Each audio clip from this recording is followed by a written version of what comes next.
Hello students, तो आज था आपका टेस्ट सीरीज का पहला एग्जाम साइंस का। तो उसका सॉल्यूशन मैं आपको आज कराने वाली हूँ, तो इस पेपर को ध्यान से देखें।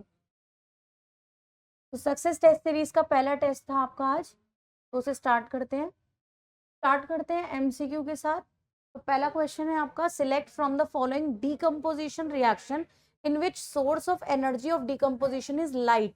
लाइट से डीकम्पोजिशन हुआ हो ऐसा आपने रिएक्शन सिलेक्ट करना है। तो यहाँ पर लाइट के थ्रू हमने एनसीईआरटी में दो रिएक्शंस पढ़ी हैं, एक AgCl और एक AgBr। तो no doubt option number C is correct.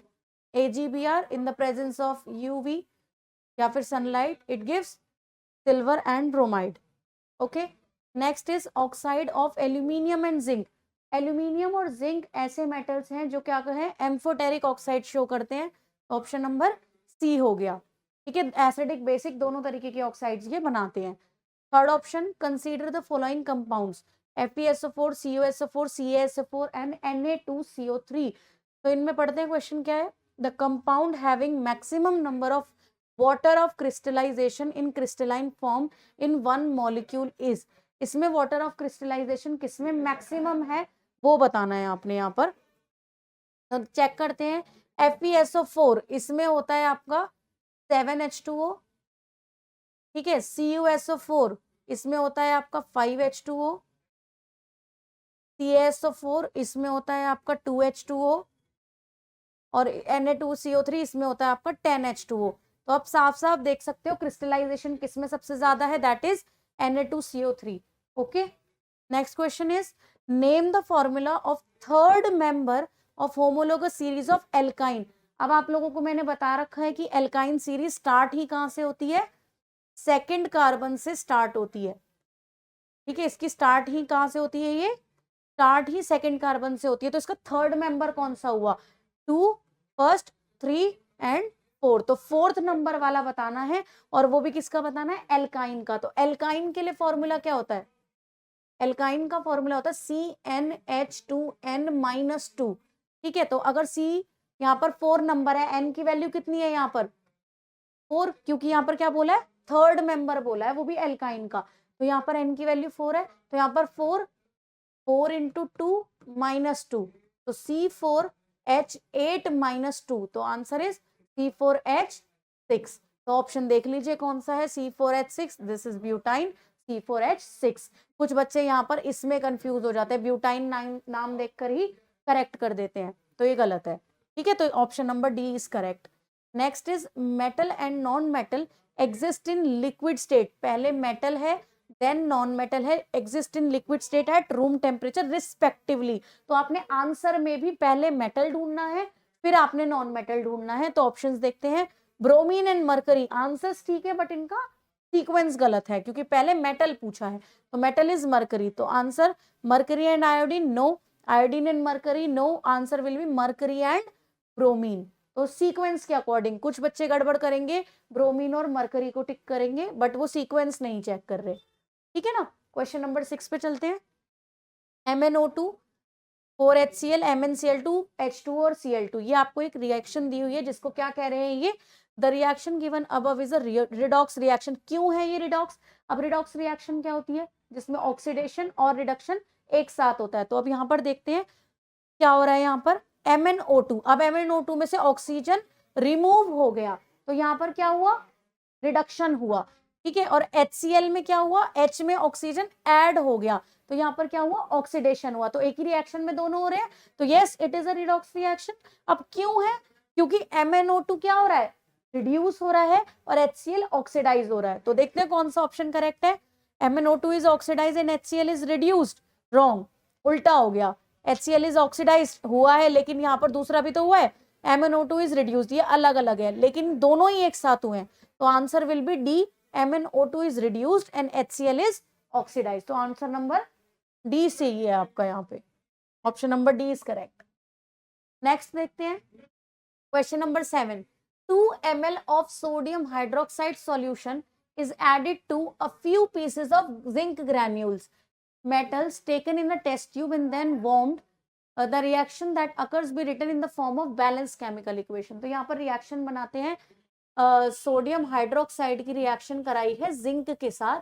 तो यहाँ पर आपका वही बनेगा Na2ZnO2, ठीक है, सोडियम जिंकेट बनेगा, साथ में आपका यहाँ पर हाइड्रोजन गैस रिमूव होगी। ये रिएक्शन देखेंगे और यहाँ पर मेंशन किया है बैलेंस्ड केमिकल इक्वेशन, तो यहाँ पर आपने देखनी है बैलेंस इक्वेशन कौन सी है। तो यहाँ पर इक्वेशन देखते हैं पहले, NaOH Zn वाटर बना है गलत है, वाटर बना है गलत है। अब H2 वाली दो रिएक्शन है हम पे, NaOH Zn रिएक्शन तो ये करेक्ट है बट ये बैलेंस्ड नहीं है, ठीक है, रिएक्शन ये ठीक, ये गलत है, इसमें प्रोडक्ट गलत बना है, ठीक है, तो गड़बड़ है इस रिएक्शन में, या तो यहाँ बैलेंस नहीं होना चाहिए था, बैलेंस है तो यहाँ पर H2 की यहाँ H2 होना चाहिए था, तो ऑप्शन नंबर डी करेक्ट हो जाता, या फिर इस ऑप्शन में यहाँ पर 2 दे देते तो ये ठीक हो जाता।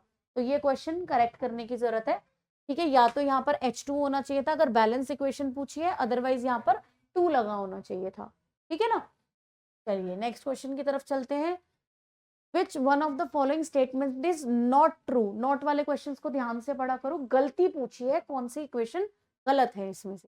तो पहला, DNA carried the information for inheritance for features from parents to next generation, ठीक बात बोल रहा है, DNA क्या करता है, इंफॉर्मेशन को कैरी करता है एक जनरेशन से दूसरी जनरेशन तक। Next is DNA is the formation of source for making protein, yes DNA information लेकर जाता है जो प्रोटीन्स बनाते हैं। Next is change in the information leads to different proteins, change होने से प्रोटीन बदल जाते हैं, ये भी ठीक है। Next, features will remain same even the protein changes, ये गलत है, अगर यहाँ पर प्रोटीन बदल गया तो यहाँ पर फीचर्स भी चेंज होंगे, वेरिएशन साइन, तो ऑप्शन नंबर डी, गलत ही तो पूछा था, option number D will be correct. Next is question number 9, in a nerve cell the site where the electrical impulse is converted into chemical signal, तो ये सारा काम कहाँ पर होता है, डेंड्राइट्स पर होता है, ठीक है, तो ऑप्शन ढूंढो कहाँ है डेंड्राइट, तो इलेक्ट्रिकल सिग्नल कन्वर्ट होता है किसमें, केमिकल सिग्नल में at dendrites, okay. Next, chromosomes के बारे में पढ़ना है। Chromosomes number 1 carry heredity information from parents to next generation, ठीक है, correct. Next, are thread-like structures located inside the nucleus of animal cell? Correct. Always exist in pairs in human reproductive cells.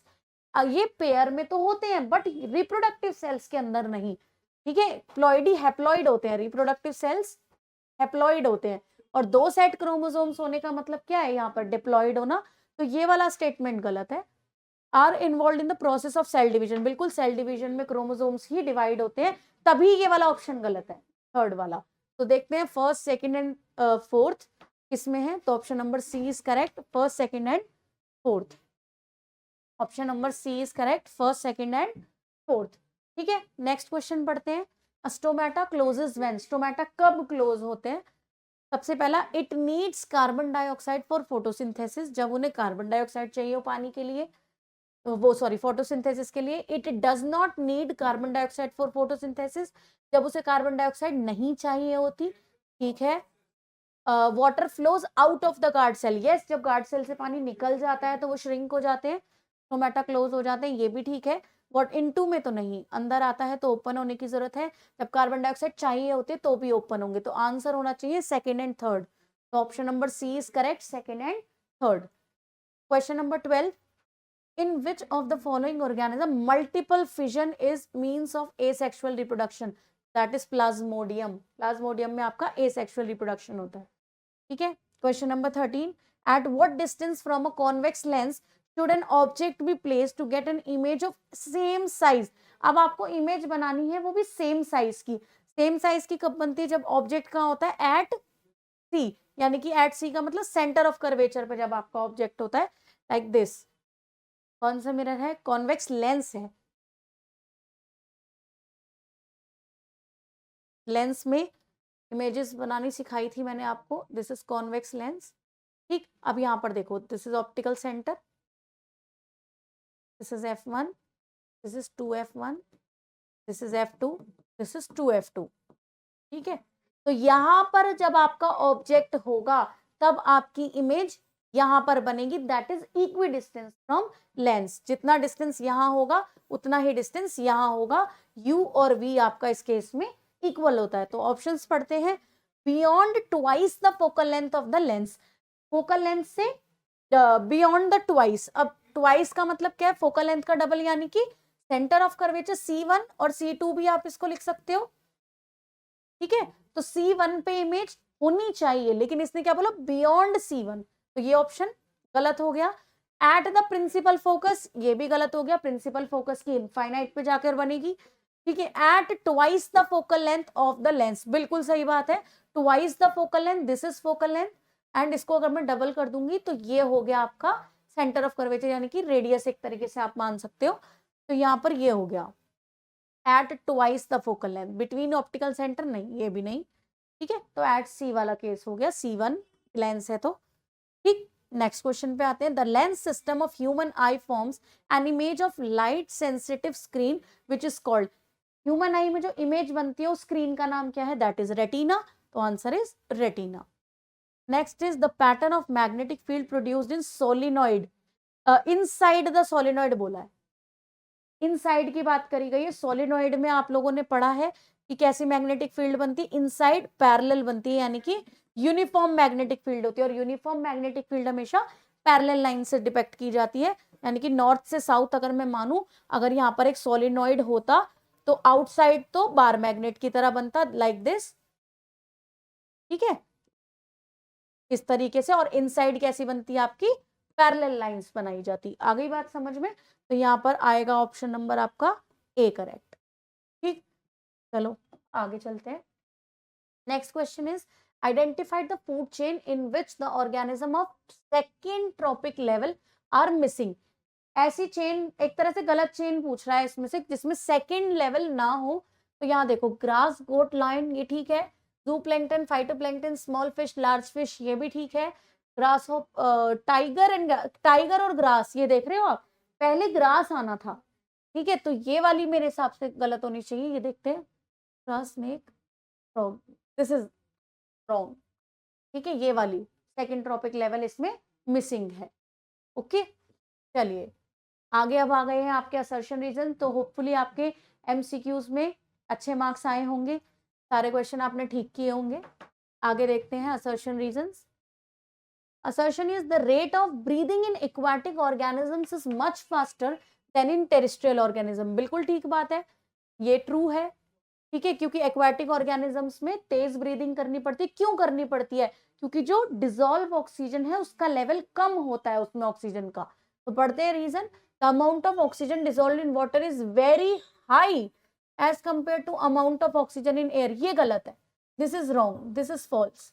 तो option number C हो गया a true, A is true but R is false. क्यों, क्योंकि यहाँ पर लो होती है भाई, इसीलिए फास्टर ब्रीदिंग करनी पड़ती है, इन्होंने उल्टा दे दिया, और कुछ बच्चे से ए करके आए होंगे ढंग से, जिन्होंने क्वेश्चन नहीं पढ़ा होगा, ठीक है ना, तो ये ध्यान रहना होता है, इनमें छोटे छोटे वर्ड्स ही बदल देते हैं सब। Next is assertion the rainbow is a natural spectrum of sunlight in the sky, बिल्कुल सही बात है, रेनबो नेचुरल स्पेक्ट्रम है लाइट का स्काई में।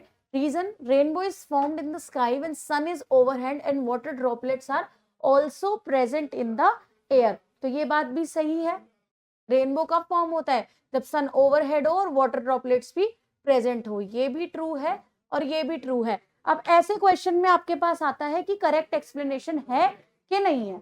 इस वाले केस में देखो, अब ये स्पेक्ट्रम फॉर्म कर रहा है और इसके लिए कंडीशन ये होनी चाहिए, बट ये रीजन तो है ही नहीं कि स्पेक्ट्रम फॉर्म हुआ क्यों, रीजन नहीं है, आपस में दोनों अलग अलग देखें तो ट्रू है, बट आपस में रिलेट नहीं कर रही, तो इसके लिए ऑप्शन नंबर बी ठीक होता है, that is both A and R true but R is not correct explanation of A, R A की एक्सप्लेनेशन नहीं है, ठीक है ना।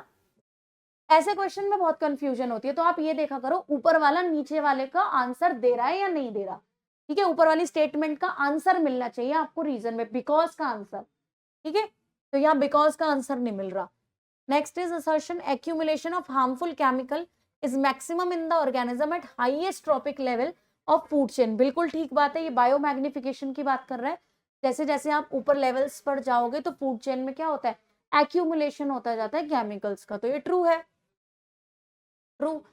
नेक्स्ट रीजन है harmful chemicals are spread on the crops to protect them from the disease and pest, disease और pest से बचाने के लिए हार्मफुल केमिकल्स उन पर डाले जाते हैं, तो बात तो ये भी ठीक है, लेकिन ये एक्यूमुलेशन के लिए इसे बायोमैग्निफिकेशन यहाँ पर समझाना चाहिए था, तो इसका भी ऑप्शन नंबर बी होगा, तो ये भी बी में जाएगा।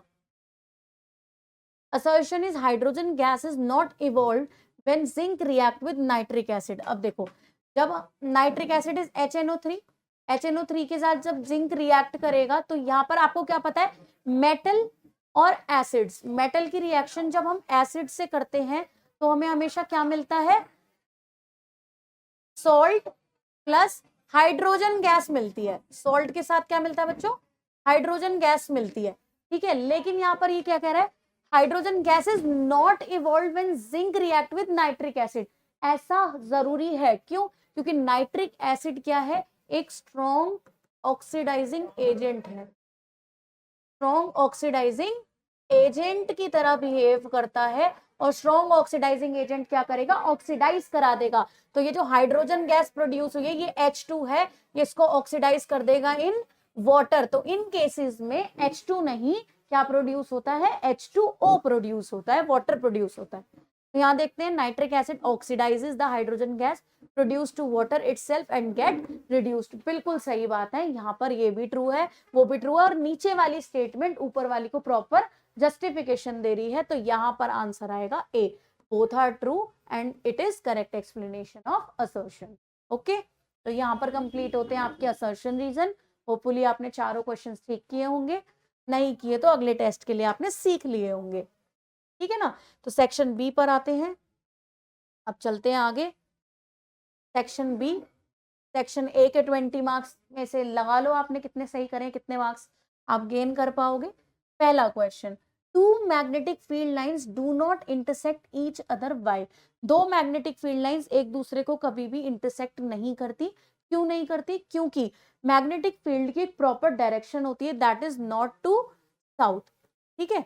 मैग्नेटिक फील्ड लाइंस, मान लो ये नॉर्थ साइड है, ये साउथ साइड है, तो क्या होती है, नॉर्थ से साउथ आउटसाइड और साउथ से नॉर्थ इनसाइड, एक क्लोज लूप है। और इसका मतलब क्या है, अगर ये इंटरसेक्ट करिए तो इसका मतलब एक इधर से आ रही है, एक इधर से आ रही है, एक इस डायरेक्शन में, एक इस डायरेक्शन में, तभी तो ये कहीं इंटरसेक्ट करेंगी। ये तो पॉसिबल ही नहीं है, क्योंकि इसकी डायरेक्शन तो फिक्स है। अगर ये ऐसा कर रही है तो इस पॉइंट पे तो दो टेंजेंट्स हो गए, तो ये तो पॉसिबल ही नहीं है, तो इसलिए ये इंटरसेक्ट नहीं करती। अगर ये करेंगी तो दो डायरेक्शंस होंगी, which is not possible. Okay, next question, how is the uniform magnetic field given region is represented. कैसे आप रिप्रेजेंट करोगे, उसका डायग्राम बनाओ। यूनिफॉर्म के लिए मैंने अभी आपको पीछे एमसीक्यू में भी बताया कि यूनिफॉर्म मैग्नेटिक फील्ड हमेशा पैरेलल लाइन से बताया जाता है, ठीक है। ये है यूनिफॉर्म मैग्नेटिक फील्ड, तो यहाँ पर आप बना सकते हो नॉर्थ से साउथ, ठीक है। तो नॉर्थ से साउथ यूनिफॉर्म मैग्नेटिक फील्ड बनाना है, तो आपने स्ट्रेट लाइन पैरेलल लाइंस दिखानी है। तो ऑप्शन क्वेश्चन नंबर 2 भी हो गया, ठीक। 22nd क्वेश्चन पे चलते हैं। Show how would connect 3 resistors. किस तरीके से आप 3 रेजिस्टर्स को कनेक्ट करोगे। Each of resistance 6 ohm. 3 resistor हैं आपके पास, तीनों रेजिस्टर्स में आपको रेजिस्टेंस सेम दी हुई है, ठीक है। देखते हैं इसका आंसर। यहाँ पर आपके पास R1, R2 एंड R3 तीनों ही इक्वल है, दैट इज 6 ओम। तीनों 6 ओम की दी हुई है। आप क्या बोल रहे हैं, so that combination has the resistance 9 ओम की। कंबाइन करके इन तीनों का कॉम्बिनेशन इस तरह से बनाओ कि मेरे पास टोटल रेजिस्टेंस जो आ जाए ना, टोटल रेजिस्टेंस की वैल्यू जो बने वो मेरी बने कितनी, 9 ओम बन जाए। तो अब मैं किस तरीके से अरेंज करूं भाई, मेरे पास 6 ओम, 6 ओम और 6 ओम के रेजिस्टेंस है, तीनों को प्लस करूंगी तो कितना आएगा, 18 ओम आएगा। अगर रेजिस्टेंस सीरीज में लगा दी, तीनों को पैरेलल में कर दूंगी तो 3 ओम आ जाएगा। तो मुझे ये भी नहीं चाहिए, तो ऐसा कुछ कॉम्बिनेशन बनाना है कि ये 9 ओम दे दे। तो मैं क्या करूं, 2 6 ओम को पैरेलल में और एक 6 ओम को सीरीज में लगा कर देखती हूँ, ठीक है ना। देखो 1/6 प्लस 1/6, इसको करते हैं R1 एंड 2 का पैरेलल कॉम्बिनेशन, निकालते हैं कितना आएगा। एलसीएम लिया 6, ऊपर कितना है 1 + 1 that is 2/6, this is 1/R12, ठीक है। ये कितना आया बच्चों, रेसिप्रोकल कर दो, R12 कितना आएगा 6/2 दैट इज 2 3 = 6, तो ये तो 3 ओम आ गया। चाहिए कितना 9, तो मेरे पास अभी 6 बची हुई है, तो मैं इस 3 ओम को अगर R12 एंड R3 को क्या कर दूं, सीरीज में लगा दूं, सीरीज कॉम्बिनेशन में कनेक्ट कर दूं, तो पक्की पक्की बात है कि मुझे मिल जाएगी यहाँ पर रेजिस्टेंस 9 ओम। बिल्कुल यहाँ पर 9 ओम आपका आ गया। तो आप कैसे कनेक्ट करोगे, 2 इन पैरेलल, 1 और 2 को पैरेलल में लगा दिया और फिर इसके कॉम्बिनेशन के साथ R3 को सीरीज में लगा दिया, so you will get the desired answer. तो ऐसा आपको दिमाग लगाना पड़ेगा इन क्वेश्चंस में कि आप इनको किस तरह से कनेक्ट कर सकते हो। Done. Next question is in the given circuit diagram, ये जो सर्किट डायग्राम दिया हुआ है आपको जिसमें 1 ओम 2 ओम की रेजिस्टेंस एंड वोल्टेज 6 वोल्ट दी हुई है, the power consumes in what, calculate करनी है आपने पावर, वो भी किसमें, वॉट में निकालनी है। इन द रेजिस्टर 2 ओम, 2 ओम के रेजिस्टर में कितनी पावर यूज हुई है उसको बताना है आपने। तो यहाँ पर सबसे पहले पावर का फॉर्मूला आपको पता होना चाहिए। पावर का फॉर्मूला होता है P is equals to VI। तो VI फॉर्मूले लगाने से पहले हम इस बोर्ड को थोड़ा क्लीन कर लेते हैं। बोर्ड क्लीन करेंगे तभी आप न्यूमेरिकल समझ पाएंगे अच्छे से। तो हम यहाँ पर बोर्ड को क्लीन करके चलते हैं आगे। देखो आपके पास ये है पूरा सिस्टम, ठीक है ना, यहाँ पर ये सिस्टम दिया हुआ है पूरा पूरा का पूरा सर्किट। ये नहीं लगाई इन्होंने यहाँ पे, तो फिर भी क्वेश्चन ठीक है, कंफ्यूज नहीं होना। बैटरी लगाई है 6 वोल्ट की, करंट जा रहा है पॉजिटिव से नेगेटिव, आपका कन्वेंशनल करंट। डन। चलिए क्वेश्चन स्टार्ट करते हैं। इसके अलोंग पूछ रहा है कि इसके अलोंग पावर कितनी रही होगी, पावर पूछ रहा है। तो यहाँ पर पावर का फॉर्मूला होता है P is equals to VI। ठीक है, तो I नहीं है मेरे पास, यहाँ पर मैं करंट निकाल लेती हूँ। कैसे निकालेंगे, अब यहाँ पर आपको पावर निकालनी है, ठीक है। पावर के लिए वोल्टेज तो है, करंट नहीं है, तो करंट के लिए सर्किट में पहले मैं टोटल रेजिस्टेंस निकालती हूँ। टोटल रेजिस्टेंस क्या रहेगी बच्चों, टोटल रेजिस्टेंस निकालने के लिए सीरीज कॉम्बिनेशन है R1 प्लस R2 कर दीजिए, ठीक है। R टोटल कितना आ गया आपका 1 प्लस 2 दैट इज 3 ओम। तो रेजिस्टेंस आपकी इस पूरे सर्किट की आ गई 3 ओम, ठीक है। वोल्टेज आपके पास दी हुई है 6 वोल्ट, तो आप V is equals to IR यानी कि आपका ओम्स लॉ यूज करके निकाल सकते हो। तो I हो गया यहाँ पर V बाय R। तो V की वैल्यू आपकी है 6, R की वैल्यू है आपकी 3, तो आपका करंट कितना आ गया बच्चों 2 एम्पियर। तो करंट कितना आ गया आपका 2 एम्पियर। तो यहाँ पर I की वैल्यू हो गई 2 एम्पियर। डन। अब यहाँ पर इस फॉर्मूले में इसको पुट कर दीजिए, V की वैल्यू दैट इज 6 वोल्ट, ठीक है। I की वैल्यू, गड़बड़ तो नहीं करी, नो। I की वैल्यू निकालो कितनी है बच्चे 2 एम्पियर। तो यहाँ पर कितना आ गया 12 वॉट आ गया आपका आंसर। तो पावर इस पूरे सर्किट में कितनी गई है 12 वॉट। लेकिन पूछा क्या था, पूछा था आपसे 2 ओम वाले में कितनी पावर होगी। तो यहाँ पर आपने जो करंट निकाला है वो टोटल सर्किट का निकाला है, दोनों का कॉम्बिनेशन में निकाला है। बहुत सारे बच्चे ऐसे ही करके आए होंगे इस क्वेश्चन को, लेकिन हमें करना क्या था, हमें यहाँ पर करना था रेजिस्टेंस केवल, हमें यहाँ पर करंट जो निकालना था वो किसके साथ निकालना था 2 ओम के साथ निकालना था। तो यहाँ पर हमारे पास V is equals to IR, यहाँ R की वैल्यू 2 रखनी थी, ठीक है। वोल्टेज इज 6, करंट निकालेंगे, रेजिस्टेंस इज 2, ओके। तो I की वैल्यू कितनी आ जाएगी 6/2 दैट इज 3 एम्पियर। तो I की वैल्यू कितनी है बच्चे 3 एम्पियर है। 2 ओम रेजिस्टेंस में करंट कितना गया है 3 एम्पियर। यहाँ पर अब पावर का फॉर्मूला लगाओ P is equals to VI। तो यहाँ पर क्या बनेगा P is equals to V की वैल्यू 6 और I की वैल्यू आपकी 3, तो आंसर विल बी 18 वॉट। तो पावर का वैल्यू कितना आ गया यहाँ पे 18 वॉट, ओके। तो जो पहले किया था वो टोटल था, अगर वो मेंशन नहीं करता 2 ओम का तो आप ये रखते, अगर वो 1 ओम की पूछता तो यहाँ पर रेजिस्टेंस 1 रखते, अगर वो पूरे सर्किट में पूछता तो आप कॉम्बिनेशन रखते जैसे हमने पहले किया था, ठीक है ना। तो ये चीज ध्यान रखना। तो इसने पूछा था power consumed 1 watts of 2 ampere, सिर्फ इसके बारे में पूछा, ठीक है ना। चलिए अगले क्वेश्चन की तरफ चलते हैं। अगला क्वेश्चन क्या कह रहा है, a ray of light falls making an angle of incidence theta.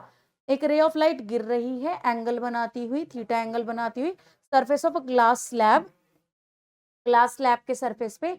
Draw a label diagram to show its path, also mark the lateral displacement. भाई ये एनसीईआरटी का डायग्राम है ग्लास स्लैब वाला रिफ्रैक्शन का, ये मैं नहीं बनवा रही हूँ, इसके लिए आप नोट्स को रेफर करो या एनसीईआरटी, उसमें वही वाला डायग्राम बनाना है। यहाँ पर ग्लास स्लैब बनाना है, इंक्लाइन प्लेन पर गिरा है, दिस इज रेयर से डेंसर गई टूवर्ड्स द नॉर्मल, फिर यहाँ से अवे फ्रॉम द नॉर्मल, जानी कैसे चाहिए थी, ये ऐसे जानी चाहिए थी, जो ये डिस्टेंस है ये होता है आपका लेटरल डिस्प्लेसमेंट, ठीक है ना।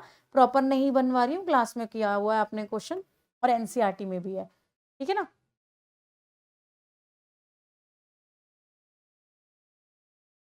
चलिए तो हम करते हैं तो क्लीन, आगे बढ़ते हैं नेक्स्ट क्वेश्चन की तरफ। Next question number 23 sorry 24, first part, in which region of brain medulla cerebrum located, state one function of each।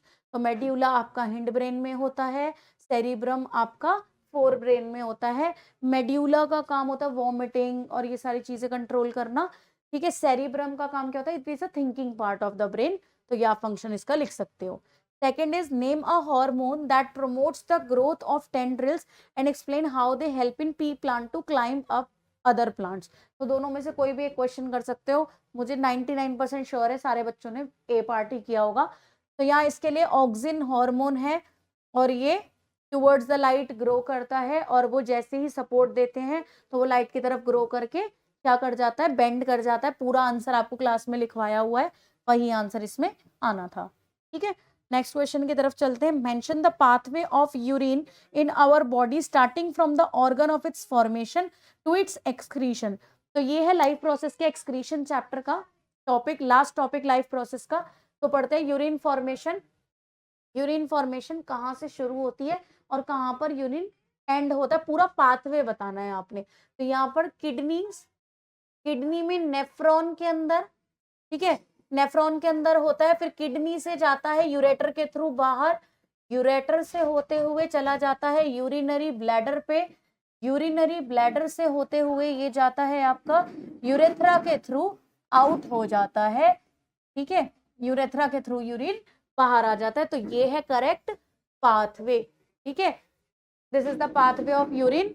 Next, what will happen if tubular part of the nephron does not work properly। अब देखो nephron का जो diagram था उसमें आप लोगों ने पढ़ा होगा, ठीक है, ये कुछ इस तरीके का डायग्राम आप लोगों ने पढ़ा होगा, दीज आर कलेक्टिंग डक्ट्स, ठीक है। यहाँ पर क्या होता है, ये है tubular part, this part is tubular part. अब इस ट्यूब्यूलर पार्ट का फंक्शन क्या है, अब ये ट्यूब्यूलर पार्ट ढंग से काम ना करे तो क्या होगा। अब यूरिन में क्या है, जितना पानी पिएंगे उतना यूरिन फॉर्मेशन होगा। तो यहाँ पर अगर यहाँ पर ये पार्ट ही काम ना करे प्रॉपर तो क्या होगा, यहाँ पर यूरिन जो है वो बहुत डाइल्यूटेड फॉर्म में होगा, क्योंकि जितना भी पानी होता है ना वेस्ट ही तो निकालना है बॉडी से, पानी थोड़ी खत्म करना है। तो अगर आपका सारा पानी ही निकल जाएगा बॉडी से तो आपकी बॉडी डिहाइड्रेट हो जाएगी, तो यहाँ पर जो रीएब्जॉर्प्शन होता था ना वो नहीं हो पाएगा, ठीक है। तो यहाँ पर आंसर क्या देंगे आप, अगर आपने ट्यूब्यूलर पार्ट नहीं काम कर रहा है या आपने ट्यूब्यूलर पार्ट में कोई गड़बड़ हो गई या हटा दिया उसको तो क्या दिक्कत हो सकती है। ट्यूब्यूलर पार्ट क्या करता है, रीएब्जॉर्प्शन करता है, रीएब्जॉर्प्शन ऑफ वाटर करता है, reabsorption of water and important chemical, वो सॉरी आपके मिनरल्स वगैरह को रीएब्जॉर्ब करता है। रीएब्जॉर्प्शन नहीं होगा और जो आपका यूरिन होगा वो कैसा हो जाएगा, डाइल्यूटेड, पानी ज्यादा रिमूव हो जाएगा, पानी पानी होगा, पानी पानी हो गई, ठीक है। तो यूरिन क्या कहेगा, मैं पानी पानी हो गया, ठीक, डाइल्यूटेड फॉर्म में हो जाएगा, ओके। चलिए क्वेश्चन नंबर 26 पे आते हैं। Translate the following statement into chemical equation and then balance them. इनको बैलेंस भी करना है, इनको ट्रांसफॉर्म भी करना है, इतना काम तो भाई तुम भी कर सकते हो। चलो कोई बात नहीं, अब हमें तो समझाना ही पड़ेगा। बैलेंस आप खुद करो, मैं आपको इक्वेशंस लिखवा देती हूँ, ओके। चलिए पहली इक्वेशन है solution of barium chloride, BaCl2 plus साथ में एल्यूमिनियम सल्फेट Al2SO4 का होल थ्राइस। फॉर्मूला मेकिंग भी सिखाई है मैंने आप लोगों को।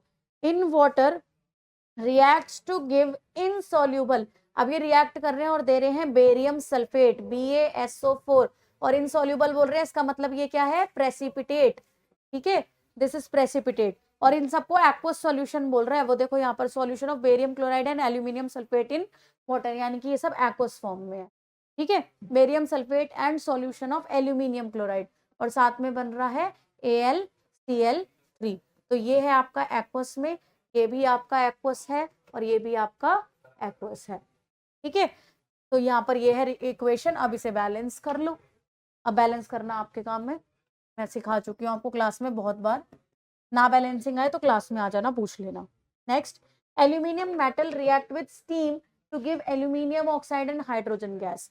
अब एल्यूमिनियम मेटल को रिएक्ट कर, मेटल इज सॉलिड, ठीक है, रिएक्ट्स विद स्टीम, यानी कि H2O in gaseous form. Steam का मतलब क्या हुआ, हाँ, ठीक है, गैसियस फॉर्म। तो ये आपको क्या दे रहा है, एल्यूमिनियम ऑक्साइड Al2O3, साथ में आपको हाइड्रोजन गैस दे रहा है। तो ये इक्वेशन है, इसको बैलेंस कर लेना, यही है इस क्वेश्चन में। ठीक है, डन।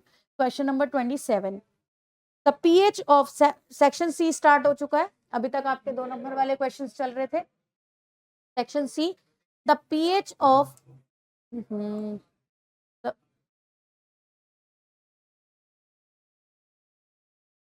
कुछ गड़बड़, चलिए, the pH of sample of tomato juice 4.6, how this juice likely to be test, give reason to justify your answer. भाई पीएच स्केल देखो, पीएच स्केल अगर वैल्यू 7 से नीचे है तो एसिडिक, वैल्यू 7 से ऊपर है तो बेसिक नेचर होता है। तो यहाँ पर वैल्यू इज 4.6, तो पीएच अगर लेस देन क्या है 7 तो ये होते हैं एसिड्स, और अगर pH ग्रेटर देन 7 होती है तो 7 से 14 की रेंज में होती है, तो ये क्या होती है आपकी, दीज आर बेसिस। आई बात समझ में? तो यहाँ पर देखते हैं क्या दिया है आपको, टोमेटो जूस की pH दी हुई है 4.6, तो ऑब्वियसली ये क्या है, एक एसिड है, और एसिड का टेस्ट कैसा होता है, दीज आर सोर इन टेस्ट। तो आंसर आप इसके अकॉर्डिंग लिख सकते हो। Next question is, how do we differentiate between strong acid and weak base in terms of ion formation in aqueous solution। अब देखो, एसिड और बेस पहचानोगे कैसे? अब एसिड्स क्या होते हैं, जो H+ आयन देते हैं एक्वस सॉल्यूशन में, और बेस क्या होते हैं, जो OH- आयन देते हैं एक्वस सॉल्यूशन में। अब यहाँ पर अगर स्ट्रॉन्ग और वीक की मैं बात करूं ना, तो स्ट्रॉन्ग जो होते हैं, स्ट्रॉन्ग और वीक दो ही चीजों पे डिपेंड करते हैं। स्ट्रॉन्ग जो होते हैं ये होते हैं कंप्लीटली डिसोसिएटेड, जो कंप्लीटली डिसोसिएट हो जाए, टूट जाए, ब्रेक हो जाए अपने कॉन्स्टिट्यूएंट आयन में, जो कंप्लीटली डिसोसिएट होते हैं वो स्ट्रॉन्ग होते हैं। जो इनकम्प्लीट या पार्शियल डिसोसिएशन करते हैं, पार्शियल डिसोसिएशन, उनको हम क्या बोलते हैं बच्चों, उनको हम बोलते हैं वीक। तो यहाँ पर आयंस के बेस पर वही, जो प्रॉपर आयंस में ब्रेक हो जाए वो स्ट्रॉन्ग, और जो प्रॉपर आयंस में ब्रेक ना हो पाए वो वीक होता है। ठीक है, चलिए अगले पेज पर चलते हैं। नेक्स्ट क्वेश्चन था, the acid rain can make survival of aquatic animals difficult. जो एसिड रेन है वो क्या कर रही है, एक्वाटिक एनिमल का जीना हराम कर रही है, क्या उसे जीने नहीं दे रही। क्यों भाई, एसिड रेन में क्या होगा, नाम से ही पता चल रहा है, एसिड रेन में होंगे एसिड्स। तो एसिड अगर पानी में मिल जाएंगे तो उनका सर्वाइवल तो मुश्किल हो ही जाएगा ना। तो उसके ऊपर आपने टिप्पणी देनी है भाई यहाँ पे पूरी, ठीक है ना। ओके, एसिडिक बना देंगे वो, इसलिए उनकी पीएच कम हो जाएगी पानी की, और उनको जीना मुश्किल हो जाएगा। Next question is, right one chemical equation for each of the following reaction, chemical reaction in which the following have taken place. अब देखो, चेंज इन कलर का एग्जांपल देना है आपने यहाँ पर, तो यहाँ पर आप आयरन सल्फेट वाला एग्जांपल दे सकते हो। जब आप आयरन नेल्स को कॉपर सल्फेट सॉल्यूशन में डालते हो तो यहाँ पर क्या होता है, आयरन सल्फेट की फॉर्मेशन हो जाती है और कॉपर मेटल अलग से निकल जाता है, and this copper sulphate is blue in colour and this iron sulphate is green, pale green colour का होता है, पेल ग्रीन होता है इन कलर। ठीक है, तो ये कलर चेंज का एग्जांपल हो गया फर्स्ट पार्ट। ठीक है, सेकंड क्वेश्चन देखते हैं, चेंज इन टेम्परेचर, टेम्परेचर बदल गया। टेम्परेचर वाले में आप एक्सोथर्मिक रिएक्शन लिख सकते हो।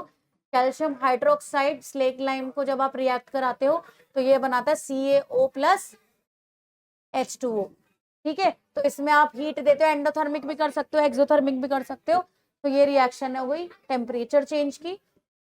आपका थर्ड हो गया formation of precipitate, precipitate formation करना है यहाँ पर, तो आपको पीछे BaSO4 वाली रिएक्शन अभी करवाई थी, अब वो वाली रिएक्शन कर सकते हो, ठीक है ना। तो यहाँ पर आप कर सकते हो NaCl को, सॉरी NaCl Na2SO4 को रिएक्ट करो BaCl2 से, तो आपको मिलेगा BaSO4 प्लस NaCl। तो ये क्या है आपका, तो ये है आपका प्रेसिपिटेट, तो ये हो गई आपकी reaction, this is undissolved in water. तो नेक्स्ट क्वेश्चन करते हैं। नेक्स्ट क्वेश्चन है डिफाइन रिफ्लेक्स एक्शन। तो रिफ्लेक्स एक्शन के बारे में बताना है विद द फ्लो चार्ट में आपने डिफाइन करना है कि रिफ्लेक्स एक्शन क्या है, सडन एक्शन जो हम रिस्पॉन्स करते हैं स्टिमुलस को, उसकी डिफाइन लिखनी है। फ्लो चार्ट से आपने एक एग्जांपल लेकर, जैसे स्नीजिंग, छींका, तो क्या क्या हुआ, आपकी नाक में इरिटेशन हुई, ठीक है, रिस्पॉन्स क्या आया, आपने छींक दिया, ठीक, तो क्या हुआ, हेयर इरिटेट हुए, ठीक। आपको इस तरीके से इसको एक्सप्लेन करना है बॉक्स बनाकर एक फ्लो चार्ट के तौर पर, ठीक है। इन द नेक्स्ट क्वेश्चन बढ़ते हैं। In the context of statement chlorophyll is necessary for photosynthesis, answer the following question. Chlorophyll photosynthesis के लिए बहुत जरूरी है, तो आगे क्वेश्चन के आंसर आपने देने हैं।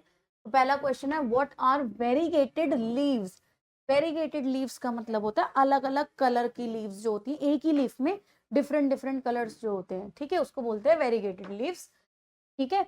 डिसकलर्ड लीव्स भी बोल सकते हैं, समवेयर पैचेस बने होते हैं जिनपे।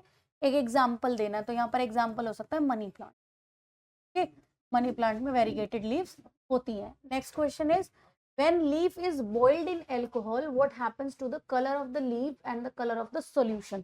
तो क्या होता है, लीफ ग्रीन कलर की है, अगर उसको अल्कोहल में आप डालते हो तो वो प्रॉपर व्हाइट कलर में हो जाती है कन्वर्ट, और जो सॉल्यूशन होता है, लीफ जो होती है वो व्हाइट कलर की हो जाती है, और जो आपका सॉल्यूशन है वो ग्रीन कलर में कन्वर्ट हो जाता है, ओके।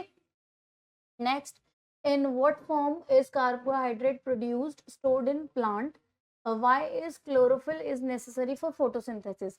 अब कार्बोहाइड्रेट प्लांट में प्रोड्यूस किस फॉर्म में होता है, ग्लूकोज की फॉर्म में, ठीक है, ग्लूकोज बनता है ना फोटोसिंथेसिस में, और स्टोर्ड किस फॉर्म में होता है, स्टार्च की फॉर्म में स्टोर होता है प्लांट्स के अंदर, ठीक है। Why chlorophyll is necessary for photosynthesis, chlorophyll क्यों जरूरी है, क्योंकि क्लोरोफिल वो ग्रीन पिगमेंट है जो क्या करता है, उसको स्टोर करके रखता है, किसको स्टोर करके रखता है, सनलाइट को ट्रैप करने का काम करता है। तो सनलाइट के बिना तो फोटोसिंथेसिस नहीं होगी ना, सनलाइट को ट्रैप करता है, इसीलिए क्लोरोफिल नेसेसरी है फोटोसिंथेसिस के लिए, ओके। तो क्वेश्चन नंबर 31 देखते हैं। 31 क्वेश्चन के अंदर क्या है, plant to deer, deer to lion, ठीक है। In the given food chain what will be the impact of removing all the organisms of second trophic level on the first and third trophic level. तो ये क्या बोल रहा है, अगर हम सेकेंड ट्रॉपिक लेवल को हटा दें तो फर्स्ट वाले पे और थर्ड वाले पे क्या इम्पैक्ट पड़ेगा, ये बताना है। तो देखो, सेकेंड वाले को हटा देंगे तो फर्स्ट वाले के साथ क्या होगा, फर्स्ट वाले इंक्रीज हो जाएंगे, फर्स्ट ट्रॉपिक लेवल के मेंबर्स इंक्रीज हो जाएंगे, क्यों, क्योंकि यहाँ पर इनको कोई खा ही नहीं रहा, तो इनके नंबर बढ़ते चले जाएंगे, ठीक है ना। और थर्ड वालों को क्या हो जाएगा, थर्ड वाले डिक्रीज हो जाएंगे, क्यों डिक्रीज हो जाएंगे भाई, क्योंकि थर्ड वाले ट्रॉपिक लेवल के पास फूड ही नहीं है, तो वो स्टारवेशन से डेड हो जाएंगे। तो फर्स्ट ट्रॉपिक लेवल इंक्रीज हो जाएगा और थर्ड डिक्रीज हो जाएगा अगर सेकंड वाले को आप रिमूव कर देते हो, ठीक है ना।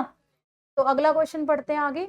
Will the impact be the same for the organisms of third trophic level in the above food chain if they were present in food web. नहीं, अगर फूड वेब में प्रेजेंट है और फिर आप हटाते हो तब थर्ड वाले पे कोई इंपैक्ट पड़ेगा, नहीं पड़ेगा, क्योंकि फूड वेब क्या होता है, इंटरकनेक्टेड फूड चेन्स, इधर से खाना नहीं मिला तो इधर से ले लिया, उधर से नहीं मिला तो उधर से ले लिया, तो यहाँ पर ये भूखा नहीं रहेगा। तो यहाँ पर जस्टिफिकेशन क्या देनी है, यहाँ पर मल्टीपल प्रेज है, तो यहाँ पर लिखना है, क्या पूछा है इसने, नॉट सो मच इफेक्ट, ज्यादा इफेक्ट नहीं होगा, not so much effect on third trophic level in food web, trophic level in food web, because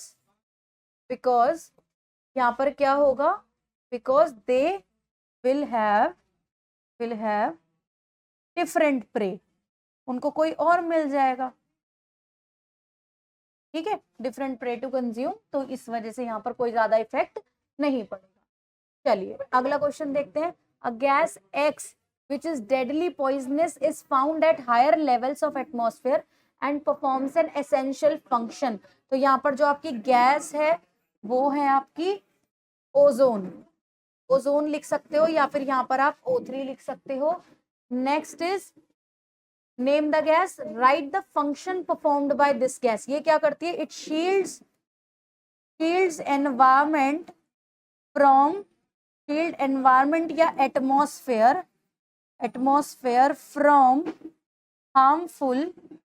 from harmful UV rays, ठीक है, हमें यूवी रेज से बचाती है।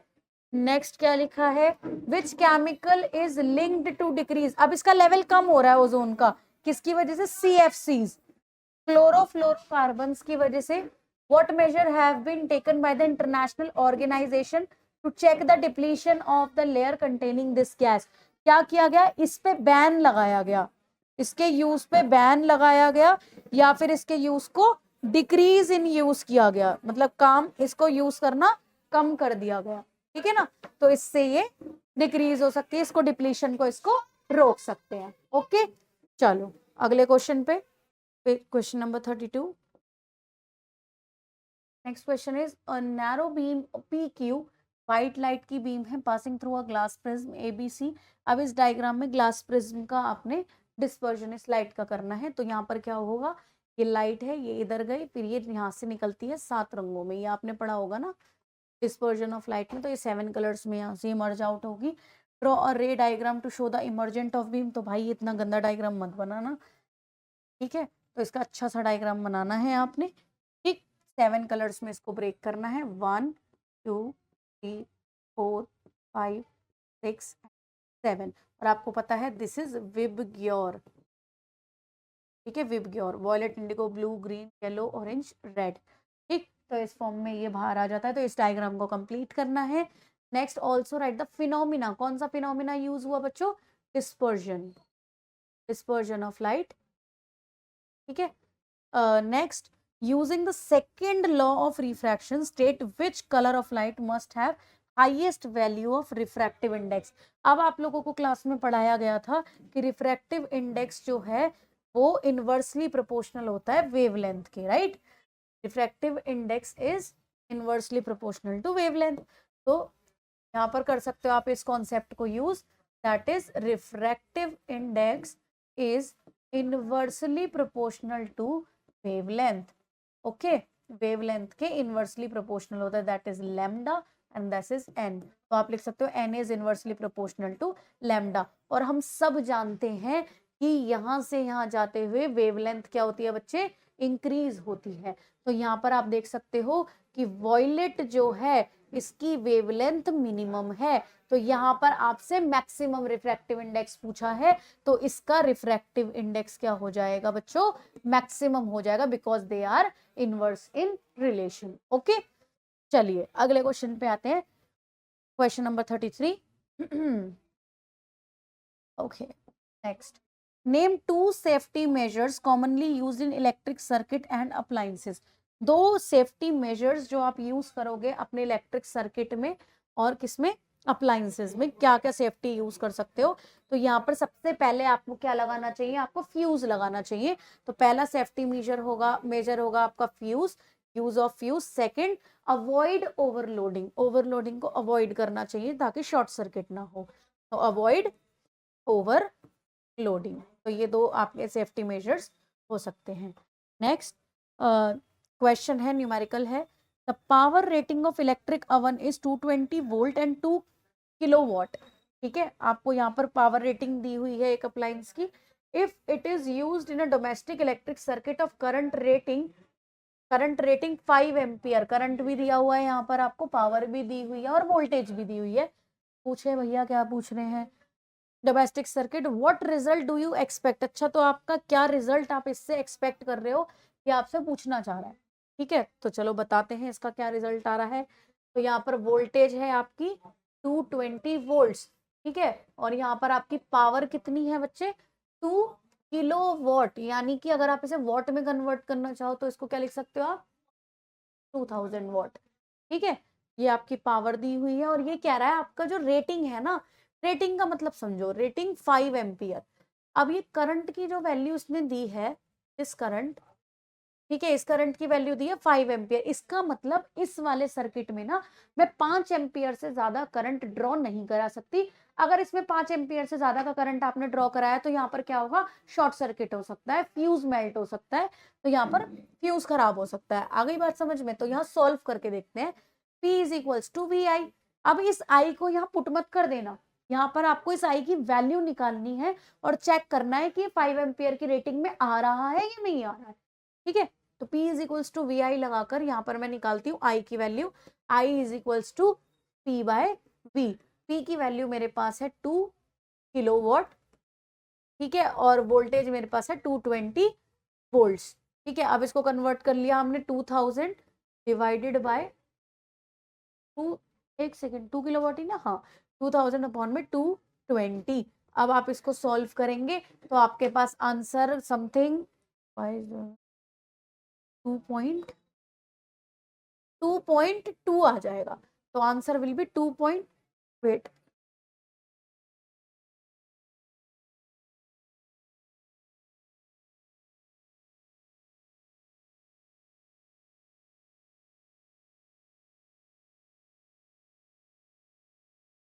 Sorry sorry sorry sorry sorry sorry sorry, wait बच्चे wait.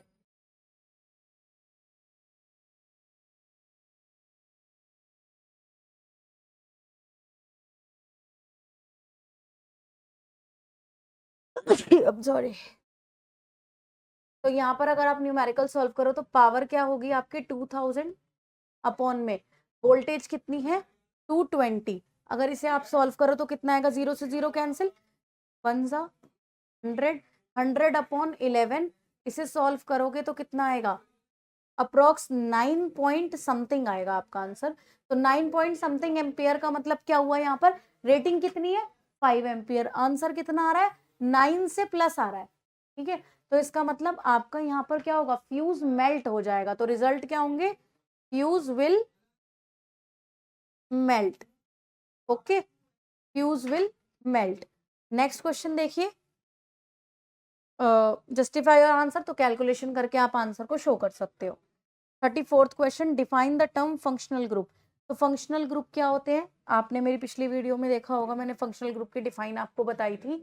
तो functional group वो होते हैं, वो एलिमेंट्स या कंपाउंड्स जो किसी भी मॉलिक्यूल के साथ जुड़कर एक स्पेसिफिक डायरेक्शन में जुड़कर, एक स्पेसिफिक पॉइंट पर जुड़कर उसकी केमिकल प्रॉपर्टीज को चेंज कर देते हैं, those are known as functional groups, okay. चलिए, तो अब इस ये जो नीचे आपको डायग्राम्स दिए हुए हैं इनके अंदर आपने फंक्शनल ग्रुप पहचानने हैं इन कंपाउंड्स के अंदर। तो यहाँ देखते हैं, यहाँ पर सेंटर में C डबल बॉन्ड O है, तो हमें अच्छे से पता है कि C डबल बॉन्ड O इधर और इधर आपके एल्काइल ग्रुप लगा हो तो इस कंपाउंड को क्या बोलते हैं, कीटोन। तो ये किसका हो गया, यहाँ फंक्शनल ग्रुप है आपका कीटोन। अब इधर आते हैं, यहाँ पर फंक्शनल ग्रुप क्या लगा हुआ है, C डबल बॉन्ड O और OH। तो COOH हमारा किसका होता है, कार्बोक्सिल ग्रुप। तो यहाँ पर आपका लगा हुआ है कार्बोक्सिल ग्रुप, या फिर आप इसको बोल सकते हो कार्बोक्सिलिक एसिड, ओके। तो यहाँ पर ये दोनों फंक्शनल ग्रुप आपके लगे हुए हैं। अब नीचे क्वेश्चन देखते हैं, देखते हैं, चलिए अगला क्वेश्चन पढ़ते हैं। अगले क्वेश्चन में क्या है, what happens when ethanol reacts with acidified potassium dichromate solution. चलिए इथेनॉल का फॉर्मूला लगते हैं, C2H5OH। जब इसको रिएक्ट कराना है किसके साथ, reacts with acidified potassium dichromate. जब ये रिएक्ट करेगा एसिडिफाइड किसके साथ, पोटेशियम डाइक्रोमेट K2Cr2O7, तो यहाँ पर क्या होगा, तो यहाँ पर ये क्या है, एक ऑक्सीडाइजिंग एजेंट है, हमने पढ़ा था, ये ऑक्सीडेशन रिएक्शन हो जाएगी, दिस इज ऑक्सीडाइजिंग एजेंट। तो ये क्या करेगा, इसके अंदर ऑक्सीजन ऐड करा देगा और इथेनॉल को कन्वर्ट कर देगा आई एम सॉरी, इथेनॉल को कन्वर्ट कर देगा किसमें, इथेनोइक एसिड में, इथेनोइक एसिड के अंदर, ठीक है।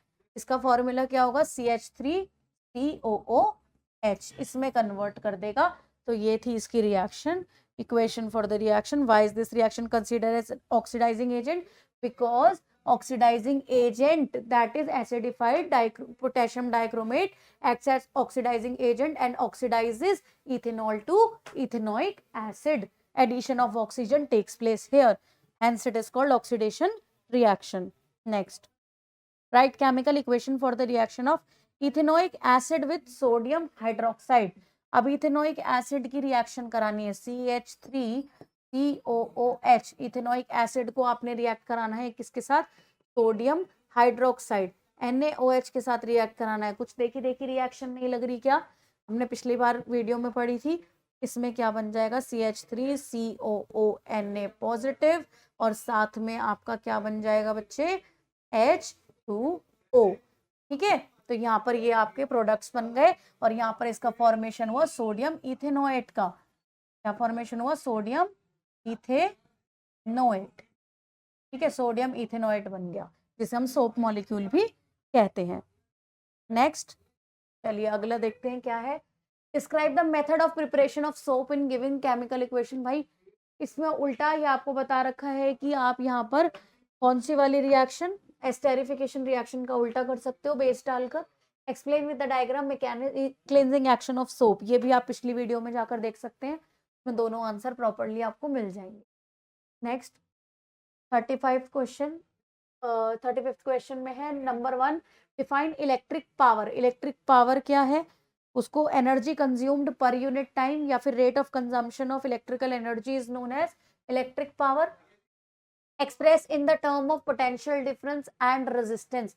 तो अब आपने इसका फॉर्मूला लिखना है रेजिस्टेंस और पोटेंशियल डिफरेंस की फॉर्म में। तो वैसे तो हमारे पास होता है P is equals to VI, ठीक है। अब I का फॉर्मूला आपके पास पता है, आपने V is equals to IR पढ़ा हुआ है, ठीक है। तो यहाँ पर V को मैं किससे रिप्लेस करती, I को मैं किससे रिप्लेस कर सकती हूँ, I is equals to V/R लिख सकती हूँ, ठीक है। तो मैं यहाँ पर I की वैल्यू V/R पुट कर देती हूँ, V इंटू में I इज V/R, तो answer will B, power will be V²/R। तो this will be your formula in relation with potential difference and resistance. Done. Next, an electric oven is designed to work on the mains voltage of 220 volt. This oven consumes 11 units of electrical energy in 5 hours. चलिए थोड़ा बढ़िया सा question है, समझते हैं।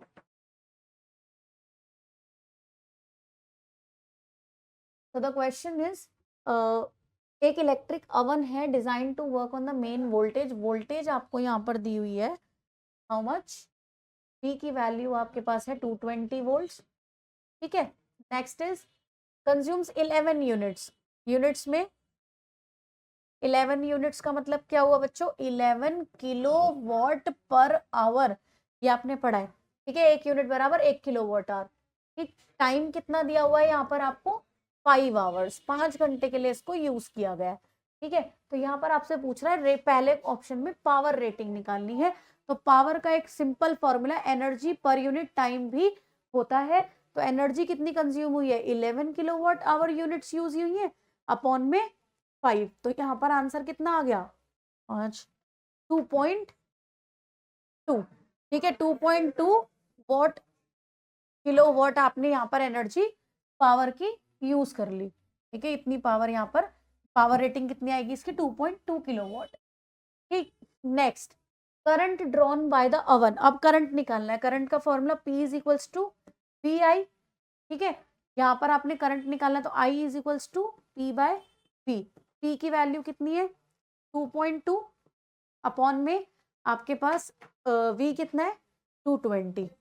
अब यहाँ पर इसको आपने वॉट में कन्वर्ट करना पड़ेगा, क्योंकि यहाँ पर हम वॉट ही लेते हैं, ठीक। तो यहाँ पर इसको करो 2200, 1000 से मल्टीप्लाई कर दिया अपॉन 220, तो यहाँ देख सकते हो कितना आ गया आपका, 22 1 जा 22 10 जा, तो यहाँ पर करंट की वैल्यू आ गई आपकी कितनी, 10 एम्पियर, ठीक है ना। अब थर्ड पार्ट में आपसे वो क्या पूछ रहा है, थर्ड पार्ट में पूछ रहा है रेजिस्टेंस, रेजिस्टेंस निकालनी है। तो रेजिस्टेंस का फॉर्मूला क्या लगा सकते हो, V is equals to IR ठीक है। V आपको पता है, I R निकालना है तो V बाय I कर सकते हो। V की वैल्यू आपके पास वही 220, I की वैल्यू अभी आपने 10 निकाली है, तो आपके पास रेजिस्टेंस कितनी आ गई 22 ओम। तो यहाँ पर सारी चीजें आपको मिल गई। यहाँ पर power rating is 2.2 kilowatt, current is 10 ampere and resistance is 22 ओम।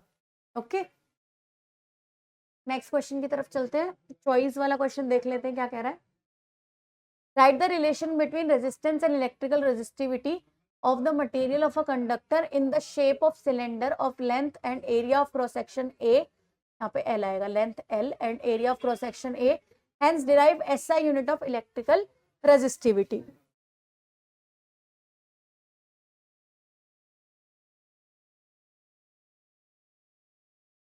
चलिए, तो यहाँ पर हम इसको साफ कर लेते हैं, आगे करते हैं क्वेश्चन। चलिए मैं समझाती हूँ आपको। रिलेशन बताना है आपने, आपने सबने पता R is equals to rho L by A, ये है हमारे पास relation of resistance and resistivity.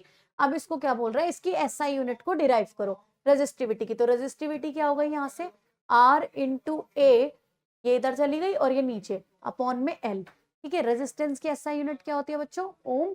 Area की एसआई यूनिट क्या होती है, मीटर स्क्वायर। लेंथ की क्या होती है, मीटर। तो मीटर से मीटर कटा तो यहाँ पर क्या बन गई रेजिस्टिविटी की एसआई यूनिट, ओम मीटर। तो यही डेरिवेशन आपने करके दिखानी थी। ठीक है, next, the resistance of a metal wire of length 3 metre is 60 ohm है, ये 60 ओम।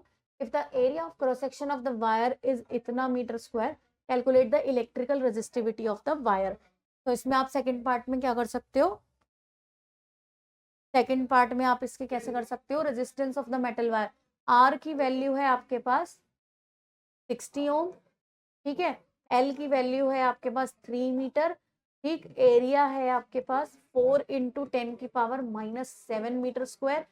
ठीक, आपने निकालनी है रेजिस्टिविटी। तो रेजिस्टिविटी का फॉर्मूला क्या हुआ, आर इंटू ए अपॉन में एल। तो यहाँ पर वैल्यू पुट कर दो, R is 60, A is 4 into 10 की पावर -7, लेंथ इज 3। इसको सॉल्व कर दो, 3 2 6, 2 4 जा 880 इंटू 10 की पावर -7 ओम मीटर। तो this will be your resistivity. Okay, चलिए नेक्स्ट क्वेश्चन। क्या, state how would electrical resistivity be affected of the wire of part 2 it is stretch so that its length is double, justify your answer. अब ये resistivity पे length double करने का क्या फर्क पड़ेगा। अब रेजिस्टिविटी लेंथ के क्या है, इनवर्सली प्रोपोर्शनल है, इसको डबल करूंगी तो ये हाफ हो जाएगा। ठीक है ना।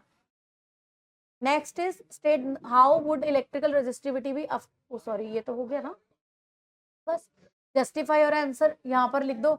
रो is inversely proportional to L, if L is doubled, if L is doubled then rho is 2L। तो यहां पर क्या हुआ, rho will be, resistivity will be half. ठीक है, हाफ हो जाएगी। Next question 36, name 3 technique devices used by females to avoid pregnancy, mention the side effects caused by the each. अब कॉन्ट्रसेप्शन मेथड से यहाँ पर आपको क्वेश्चन पूछा गया है, तो यहाँ पर आप उसका आंसर दे दो। चलिए, तो पहला पूछते हैं, क्या कह रहा है ये, 3 टेक्निक्स बतानी है, तो यहाँ पर आप IUCD लिख सकते हो। ठीक है, सेकंड टेक्निक ओरल पिल्स लिख सकते हो, ओरल कॉन्ट्रसेप्शन, या फिर केमिकल भी बोलते हैं इसको, हार्मोनल भी बोलते हैं, केमिकल भी लिख सकते हो या फिर हार्मोनल्स बोल सकते हो, हार्मोनल पिल्स भी बोल सकते हो। ठीक है, और एक आपका हो गया बैरियर मेथड, और एक हो गया आपका परमानेंट मेथड, यानी कि सर्जिकल मेथड जिसे आप बोलते हो, सर्जिकल मेथड भी आप उसको बोल सकते हो। ठीक है, सर्जिकल मेथड भी आप उसको बोल सकते हो। ठीक है, अब इनकी साइड इफेक्ट्स बताने हैं। IUCD कई बार फेल हो जाती है, ये हर किसी की बॉडी में सूट नहीं करती, ओरल पिल्स से हॉर्मोन्स बिगड़ जाते हैं, और सर्जिकल मेथड परमानेंट होता है, कभी फ्यूचर में कंसीव करना हुआ तो कंसीव नहीं कर सकते हो। बैरियर मेथड में कई बार ऐसा हो सकता है कि बैरियर मेथड सफिशिएंट ना हो और उसमें कोई ब्रेकेज हो जाए या कुछ हो जाए, लीकेज हो जाए, तो उससे भी प्रॉब्लम हो सकती है। तो 100% एक्यूरेट कोई भी मेथड नहीं है। ठीक है, next, what will happen in human female if fertilisation takes place, अगर फर्टिलाइजेशन हुआ तो क्या होगा आगे, next, egg is not fertilise, देखो फर्टिलाइजेशन हुआ तो जाइगोट बनेगा, जाइगोट बनेगा, इम्प्लांटेशन होगी, फीटस बनेगा, फीटस होगा तो डिलीवरी होगी, ओके। और अगर एग फर्टिलाइज नहीं हुआ तो क्या होगा, जो यूट्राइन वॉल ने अपने आप को रेडी किया है वो क्या करेगी, मेंस्ट्रुअल फ्लो के रूप में बाहर आ जाएगी और मेंस्ट्रुअल साइकिल अकर होगी, तो ये मेंस्ट्रुएशन होगा, इस केस में मेंस्ट्रुएशन होगा, इस केस में कंसीव होगा, ठीक है। नेम 3 टेक्निक्स, ये रिपीट हो गया, ये क्वेश्चन रिपीट हो गया, तो आपकी चॉइस मारी गई, चलिए कोई बात नहीं, दिल पे पत्थर रखते हुए क्वेश्चन नंबर 37 कर लेते हैं। क्वेश्चन नंबर 37 पढ़ते हैं, क्या है, सेक्शन ई लास्ट है, ठीक है। Study the data given below, focal length of 3 concave mirrors A B and C is given respective distances of objects in front of the mirror, A B and C focal length F की value दी हुई है and u की value दी हुई है, okay, ठीक है। चलो पढ़ते हैं पहला question, in which one of the above cases the mirror will form diminished image of the object, ठीक है। सेकंड में क्या पूछ रहा है, list 2 properties of image formed by case 2, third में what is the nature and size, basically images की बात कर रहा है इन तीनों की, तो पहले इसी के बारे में पढ़ लेते हैं।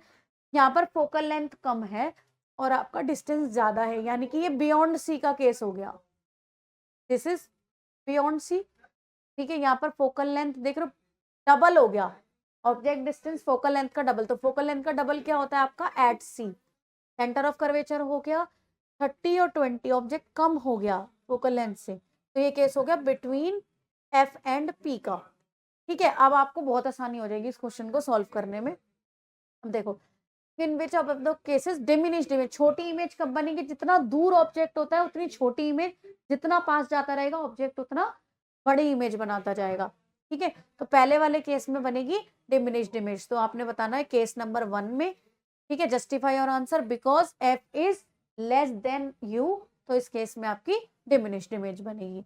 चलिए, list 2 properties of image form by case 2, case 2 के अंदर यानी कि एट सी, जब एट सी ऑब्जेक्ट होता है तो एट सी ही क्या बनती है बच्चों, इन्वर्टेड इमेज बनती है। देखो याद होगा आपको, यहाँ पर आपका centre of curvature, this is focus, जब ऑब्जेक्ट आपका यहाँ होता था तो आपकी इमेज भी यही बिल्कुल इसके नीचे सेम साइज की बनती थी। तो 2 प्रॉपर्टीज क्या हो गई, इक्विडिस्टेंस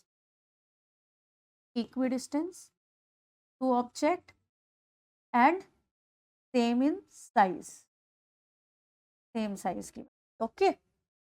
चलिए ये भी हो गया। Third question, what is the nature and size of image formed by mirror C, C कैसी इमेज बनाएगा, जब एफ और पी के बीच में ऑब्जेक्ट होता है तो कैसी इमेज बनती है, भाई पीछे बनती है मिरर के, लास्ट वाला केस हो गया, जब से ये पोल है, ठीक है, इसके बीच में ऑब्जेक्ट होता है तो कैसी इमेज बनती है, ये इमेज बनती है आपकी बिहाइंड द मिरर, और वो भी बड़ी बनती है, ठीक है। तो इस वाले केस में आपने डायग्राम भी पूरा बना के दिखाना है, कुछ नहीं आता इन्हें सब हमसे पूछेंगे, कोई बात नहीं, हमें सब आता है, हम बता देंगे, कोई बात नहीं बच्चों। चलो क्या बनाते हैं, this is pole, this is focus, this is centre of curvature, भाई एग्जैक्ट नाप के नहीं बनाया, ठीक है, देख लेना आप अपने हिसाब से। यहाँ पर हुआ पहला इमेज यहाँ गई, पैरेलल जाती है तो बच्चों कहाँ से जाती है, फोकस से जाती है। अब मुझे बताओ क्या है, फोकस को काटती हुई जाएगी, नहीं जाएगी, तो यहाँ पर ये वाली इमेज ऐसे नहीं बनती, तो यहाँ पर पोल से गई और कहाँ गई बच्चों, रिफ्रैक्ट हो गई। आपको पता है यहाँ पर ये क्या फॉलो करती है, लॉ को फॉलो करती है, जितने एंगल से आए उतने ही एंगल से रिफ्रैक्ट हो जाती है। दूसरी इमेज आपकी, दूसरी जो लाइन जाएगी वो कहाँ से जाएगी, सेंटर ऑफ कर्वेचर से, जैसी आई वैसी ही वापस चली जाती है। अब ये ऐसी होती तो कहीं ना कहीं जाकर मिल भी जाती, ठीक है, नैरो होते होते मिल जाती, पैरेलल होती तो, ये तो ऐसी है, ये कहीं ना मिलने की, कहाँ जाएगी, बिहाइंड द मिरर जाएगी, तो हम मानेंगे कि ये कहीं ना कहीं बाहर जाकर इधर की तरफ मिलेंगी और ये क्या बनाएंगी, इरेक्ट इमेज बनाएंगी। This is 6th case, okay. तो यहाँ पर एरोज बनाना जरूरी है, एरो के बिना नंबर नहीं मिलेंगे। This is your curvature, lens mirror कौन सा है, कॉनकेव है, तो इसको बाहर की तरफ ड्रॉ कर दीजिए। This is A B, this is A dash and B dash, तो this is your image and it is erect, okay. तो आंसर क्या, क्वेश्चन पूछा था नेचर क्या है बच्चों, बताओ नेचर इसका क्या हुआ, real and, no sorry, virtual and erect, virtual and erect image बनेगी, ठीक है। साइज कैसा होगा, इनलार्ज इमेज बनेगी, इनलार्ज्ड होगी। और क्या पूछा है, इमेज फॉर्मेशन पूछी है, वो ये डायग्राम बना देना, खत्म। चॉइस वाला क्वेश्चन देखते हैं। एक ऑब्जेक्ट प्लेस किया गया है 18 centimetre from the pole of a concave mirror of focal length 12 centimetre. Find the position of the image formed in this case. Okay जी, इसमें आपको u की वैल्यू दी हुई है 18 सेंटीमीटर, आपको f की वैल्यू दी हुई है 12 सेंटीमीटर। भाई आपसे v पूछ रहा है, मिरर फॉर्मूला लगाओ और इसका आंसर निकाल दो। Okay, next question 38। चलिए, Mendel worked out the rules of heredity by working on a garden pea using a number of visible contrasting characters. He conducting several experiments by making a cross with one or two pairs of contrasting characters of the pea plant. On the basis of his observations, he gave some interpretations which helped to study the mechanism of inheritance. ठीक है, पहला question क्या दे रहा है ये, when Mendel crossed pea plants with pure tall and pure short characteristics to produce F1 progeny, which two observations were made by him in F1 plant? भाई ये dihybrid cross करने को कह रहा है मेरे हिसाब से। एक मिनट, नहीं नहीं, मोनोहाइब्रिड की बात करिए यहाँ पे।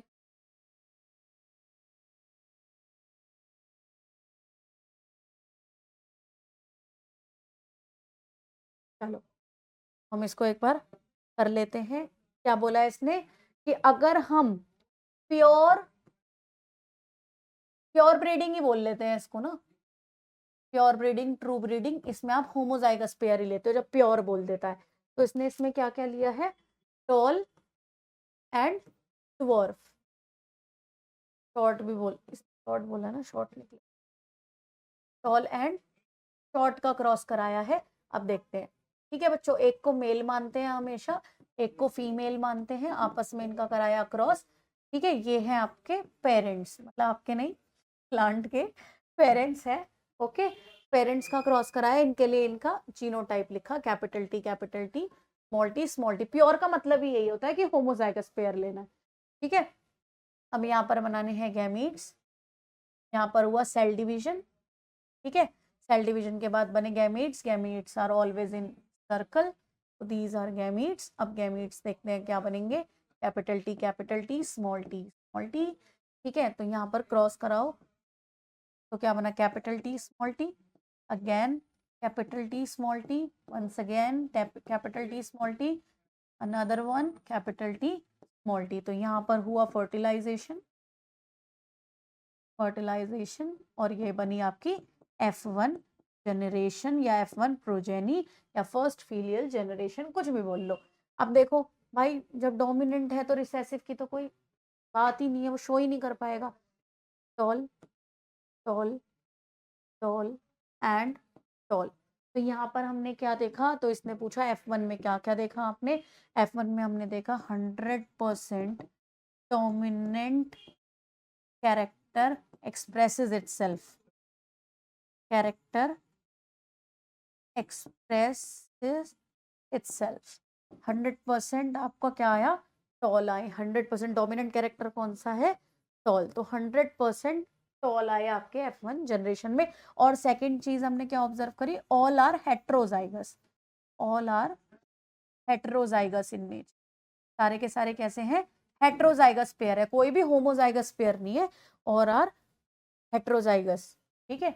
चलिए नेक्स्ट पढ़ते हैं, right one difference between dominant and recessive trait. दोनों के बीच में एक डिफरेंस लिखो, वो जो डोमिनेंट है वो उसके होमोजाइगस पेयर में भी, यानी कि रिसेसिव के एब्सेंस में भी एक्सप्रेस करेगा और रिसेसिव के प्रेजेंस में भी एक्सप्रेस करेगा, और रिसेसिव ट्रेट केवल डोमिनेंट की एब्सेंस में ही अपने आप को क्या कर सकता है, शो कर सकता है, एक्सप्रेस कर सकता है, ठीक है। Third, in a cross with two pairs of contrasting character this and this, Mendel observed 4 types of combination in F2 generation, by which method did he obtain F2 generation? किस method से obtain करी भाई, Punnett square method,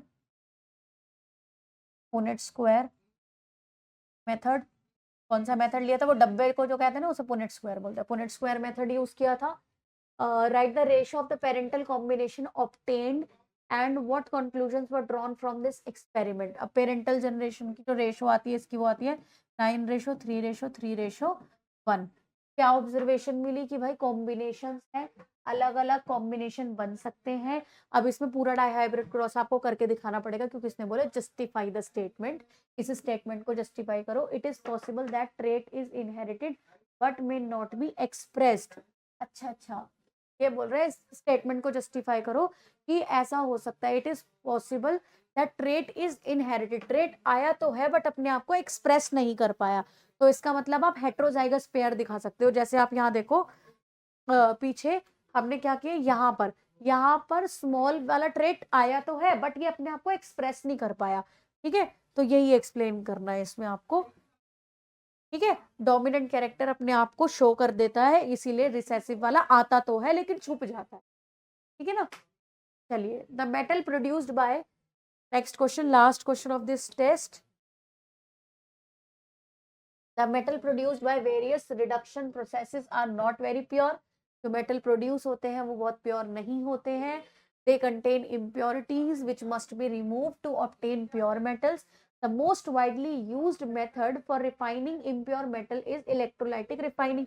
Pure, बिल्कुल सही बात है कि electrolytic refining हम यूज करते हैं प्योर मेटल निकालने के लिए।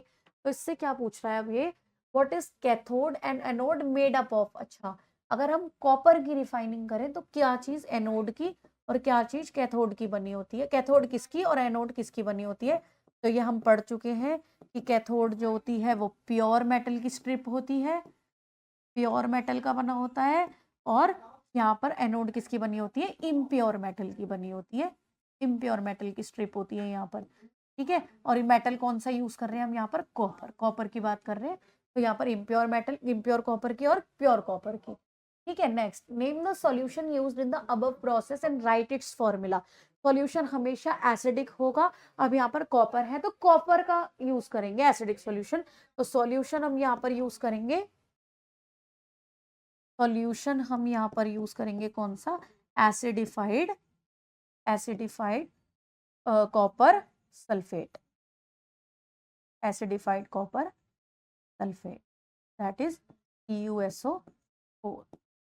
ओके, चलिए, oh sorry, next question, how copper gets refined when electric current is passed. भाई ये पूरा का पूरा प्रोसेस आपको क्लास में समझाया हुआ है। एक बीकर लिया, उसके अंदर एक इलेक्ट्रोड कैथोड, एक एनोड, दिस इज कैथोड। ठीक है, फिर आपने एक एनोड लगाई, इस पे प्योर स्ट्रिप लगाई, इस पे प्योर मेटल लिया, इस पे इम्प्योर मेटल लिया। ठीक है, इम्प्योर की स्ट्रिप लगाई, इम्प्योर कॉपर, प्योर कॉपर। ठीक है, यहाँ पर सॉल्यूशन लिया, सॉल्यूशन में आपने H2SO4 कॉपर के साथ मिला के सॉल्यूशन बनाया, CuSO4 का आपने सॉल्यूशन ले लिया, इसको आपने बैटरी से कनेक्ट कर दिया। ठीक है, यहाँ पर करंट पास करा दिया। जैसे ही करंट पास होगा इस सॉल्यूशन में क्या होगा, कॉपर के आयंस निकलने शुरू हो जाएंगे और सल्फेट के आयंस बनने शुरू हो जाएंगे। यहाँ पर क्या होगा, प्योर कॉपर क्या करेगा, इम्प्योर कॉपर प्योर होकर इधर की तरफ निकलने लगेगा, इसमें से आयंस टूटेंगे और आयंस टूट कर क्या करेंगे, प्योर कॉपर जाकर कैथोड पर, क्योंकि कैथोड कैसा होता है, नेगेटिव, तो नेगेटिव आयन पॉजिटिव को अट्रैक्ट करेगा, कॉपर इसके साथ अट्रैक्ट हो जाएगा, सारा का सारा प्योर कैथोड पे इकट्ठा हो जाएगा और जो भी इम्प्योरिटीज है वो एनोड के नीचे एज एनोड बॉन्ड इकट्ठी हो जाएगी। प्रॉपर लिखवा रखा है उसे आप नोट्स में से। ठीक है, done. Last question, third part, you have two beakers A and B। दो बीकर है, बीकर A और दूसरा बीकर है beaker B, containing copper sulphate solution, दोनों में ही CuSO4 सॉल्यूशन है आपके पास। ठीक है, what would you observe after 2 hours if you dip zinc. अगर आपने इसमें जिंक डाला और अगर इसमें आपने, इसमें भी जिंक क्या डाला है, dip strip of zinc in beaker A में तो जिंक डाला है, स्ट्रिप ऑफ सिल्वर यानी कि Ag की स्ट्रिप आपने बीकर बी में डाली है। रीजन दो अपनी ऑब्जर्वेशन का। अब यहाँ पर आपकी रिएक्टिविटी सीरीज काम करेगी। काशीनाथ का माली आलू जरा के पकाता है, कौन हमारे आज आया। चलिए, अब देखो जिंक की रिएक्शन, अगर मैं जिंक की रिएक्शन कराऊं कॉपर सल्फेट से, तो अब मुझे बताओ कॉपर और जिंक में कौन ऊपर है। तो यहाँ पर जिंक ऊपर है, कॉपर नीचे है, तो जिंक क्या करेगा, कॉपर की जगह डिस्प्लेस कर देगा इसको, तो क्या बना लेगा, ZnSO4 और साथ में आपका कॉपर अलग निकल जाएगा, राइट। और यही रिएक्शन अगर मैं Ag की कराऊं किसके साथ, कॉपर सल्फेट के साथ, सिल्वर की, तो सिल्वर और कॉपर में देखो कॉपर ऊपर है सिल्वर नीचे है, तो ये रिएक्शन पॉसिबल नहीं है। रीजन, ये डिस्प्लेस कर सकता है because it is highly reactive, it is more reactive than copper and this is less reactive than copper. ठीक है, तो यहाँ पर होता है आपका चैप्टर, सॉरी आपका टेस्ट खत्म। ठीक है, तो आई होप कि आपने अच्छे मार्क्स स्कोर करे होंगे। ठीक है, कोई गलती हो, कोई दिक्कत हो तो आप मुझसे बात कर सकते हैं। ठीक है, आप इस पेपर को अच्छे से सॉल्व करो और जो मिस्टेक्स हैं उनको रिपीट नहीं करना, अगले पेपर में इससे ज़्यादा अच्छा स्कोर करना है। Thanks for watching.